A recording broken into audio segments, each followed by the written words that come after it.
ગૃહમંત્રી હર્ષ સંઘવીની માફી માંગ્યા બાદ ધારાસભ્ય ગોપાલ ઇટાલિયાએ ફરી વખત આજે આ જ ગૃહ વિભાગ છે તેના સવાલો તારાંકિત પ્રશ્નના રૂપે પૂછ્યા હતા અને તેમણે ગુજરાતની કાયદો વ્યવસ્થા છે તેના સામે સવાલો ઊભા કર્યા છે.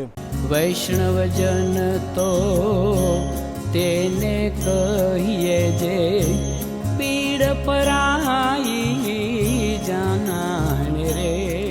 નમસ્કાર, આપ જોઈ રહ્યા છો નવજીવન ન્યૂઝ અને હું છું આપણી સાથે તોફિક ગાંચી. વિધાનસભા સત્રનો આજે 23મો અને અંતિમ દિવસ છે અને આજના દિવસે ધારાસભ્ય ગોપાલ ઇટાલિયાએ તારાંકિત પ્રશ્ન રૂપે પૂછ્યું હતું કે મોટા જે બે શહેરો છે અમદાવાદ અને સુરત, તેમાં કેટલા લોકો પાસે હથિયાર છે અને કેટલા લોકોએ હથિયારનો પરવાનો મેળવવા માટે અરજી કરી છે અને જે પ્રકારે આંકડા સામે આવ્યા છે તેને લઈને ધારાસભ્ય ગોપાલ ઇટાલિયાએ ગૃહમંત્રી હર્ષ સંઘવી પર અને ગુજરાત પોલીસ અને કાયદો વ્યવસ્થાના સામે સવાલો ઊભા કર્યા છે અને તેમનું કહેવું છે કે જે પ્રકારે 8,000 ઉપર આ બંને શહેરોમાં આંકડો સામે આવ્યો છે તે એક ચિંતાજનક છે, કેમ કે લોકો હવે શું પોલીસ છે તેનાથી સુરક્ષાનો અનુભવ નથી કરી રહ્યા અને તે કારણસર હથિયારો મેળવી રહ્યા છે તેમ કહી તેમણે ગૃહમંત્રી હર્ષ સંઘવી છે તેમના પર પ્રહારો કર્યા છે.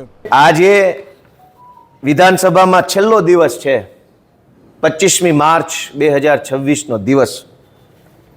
મારો તારાંકિત એક પ્રશ્ન હતો. તારાંકિત પ્રશ્ન હતો કાયદો વ્યવસ્થાની સ્થિતિને લઈને ગૃહમંત્રી સમક્ષ. જો કે વિધાનસભાના નિયમ પ્રમાણે મારો પ્રશ્ન પ્રાયોરિટીમાં આવ્યો નહીં, એટલે આ પ્રશ્ન અંગે વિધાનસભાની અંદર ચર્ચા કરવાની કોઈ તક મળી નથી. પરંતુ સરકારનો જે જવાબ આવ્યો છે એનું વિશ્લેષણ કરીને જનતા સુધી માહિતી પહોંચાડવી મને બહુ જરૂરી લાગે છે. એક બાજુ ગૃહમંત્રી દ્વારા, ભાજપની સરકાર દ્વારા સબ સલામતના મોટા મોટા દાવા કરવામાં આવે છે. અહીંયા તો બહેનો દીકરીઓ પણ રાત્રે ફરી શકે છે, ખૂબ સુરક્ષિત છે, આમ છે તેમ છે, બહુ મોટી વાતો થાય. પણ આજે જે આંકડા સામે આવ્યા છે એ આંખો ફાટી જાય એવા આંકડા છે. મેં એવું પૂછ્યું હતું, ખાલી ગુજરાતના બે જ શહેર અમદાવાદ અને સુરત, આખા અમદાવાદ જિલ્લામાં હથિયારના લાયસન્સ કેટલા લોકો પાસે છે અને કેટલાએ નવા માંગ્યા? સુરતમાં કેટલા લોકો પાસે હથિયારના લાયસન્સ છે અને કેટલા લોકોએ નવા માંગ્યા? આંકડો જોશો તો તમને એમ લાગશે કે આ તો બિહાર જેવો માહોલ છે. સુરતની અંદર 2,882 લોકો પાસે હથિયારનું લાયસન્સ છે અને એમાં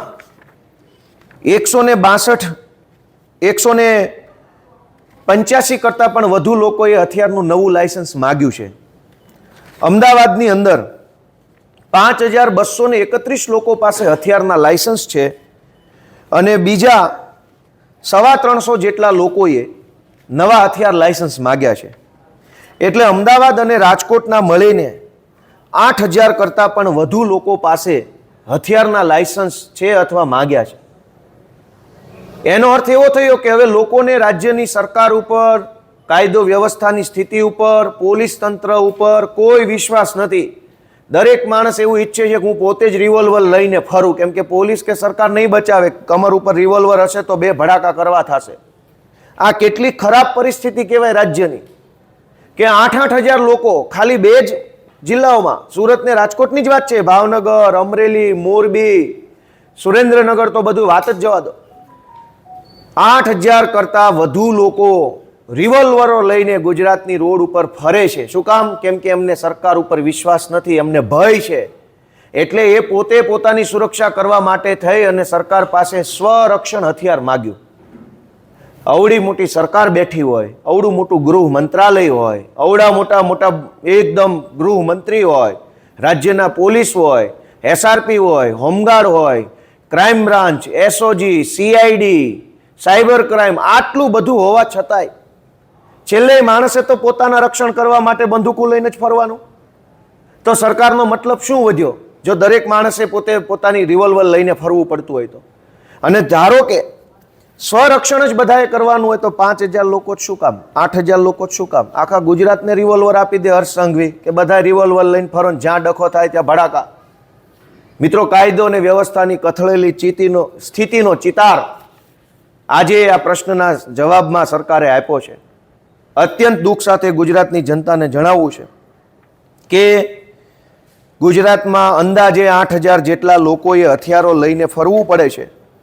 એ પરિસ્થિતિ બતાવે છે કે ગુજરાતમાં લોકોની જાનમાલની, પ્રોપર્ટીની, પોતાની જાતની કોઈ સલામતી જનતા અનુભવતી નથી અને માટે વધુને વધુ હથિયાર લાયસન્સો સરકાર પાસે માગવામાં આવ્યા છે અને સરકારે પણ લાયસન્સ રદ કરવાના બદલે આપવાનું ચાલુ કર્યું, કેમ કે સરકાર પણ માને છે સરકારે નહીં ખબર છે કે પોલીસને આ તે તો બધું વિરોધ પક્ષને દબાવવા માટે રાખ્યું છે. આજે ગુજરાતની પોલીસનો ઉપયોગ સામાન્ય જનતાની સુરક્ષા સેવા માટે નહીં, વિરોધ પક્ષોને ડરાવવા દબાવવા માટે થાય છે. ગઈકાલે રાત્રે 2 વાગ્યે અમારા અમદાવાદ શહેરના આગેવાન અમજદ ખાન પઠાણના ઘરે એસઓજી પોલીસ ગયા, સવાર સુધી તમાશો કર્યો, ઘરની મહિલાઓને અડધી રાત્રે હેરાન કરવામાં આવી. આખા ગુજરાતની પોલીસ જનતાની સુરક્ષા કરવાના બદલે ભાજપની સુરક્ષા કરે છે, ભાજપના નેતાઓના ઈશારે કામ કરે છે. જનતા ભગવાન ભરોસે છે એટલે જનતા હવે હથિયાર લાયસન્સો માંગવા લાગી છે અને 8000 જેટલા હથિયાર લાયસન્સો જનતા લઈને ફરે છે. મને એવું લાગે છે કે જો દરેક માણસ રિવોલ્વર લઈને ફરશે ગુજરાતમાં તો ગુજરાતની હાલત શું થશે. એટલે આ બાબતે ભાજપની સરકારે સ્પષ્ટતા કરવી જોઈએ કે આટલી બધી સંખ્યામાં હથિયારો લોકોએ કેમ લેવા પડે છે અને સરકાર કેમ એટલા બધા હથિયારોની મંજૂરી આપે છે એનો ખુલાસો અર્થસંઘવીએ કરવો જોઈએ. Thank you. આમ ધારાસભ્ય ગોપાલ ઇટાલિયાનું કહેવું છે કે આ આંકડો કેવળ ને કેવળ અમદાવાદ અને સુરતનો છે, પરંતુ જો આ સમગ્ર ગુજરાતમાં આ અરજીઓ અને કેટલાક હથિયાર પરવાના લોકોએ મેળવેલા છે તેનો આંકડો મેળવવામાં આવે તો અનેક ગણો હોય અને તેમણે આજ પોલીસ અને કાયદો વ્યવસ્થા સામે સવાલો ઊભા કર્યા છે અને ગૃહમંત્રી હર્ષ સંઘવી છે તેમને પણ ઘેર્યા છે. તૌફિક ગાંચી, નવજીવન ન્યૂઝ, ગાંધીનગર.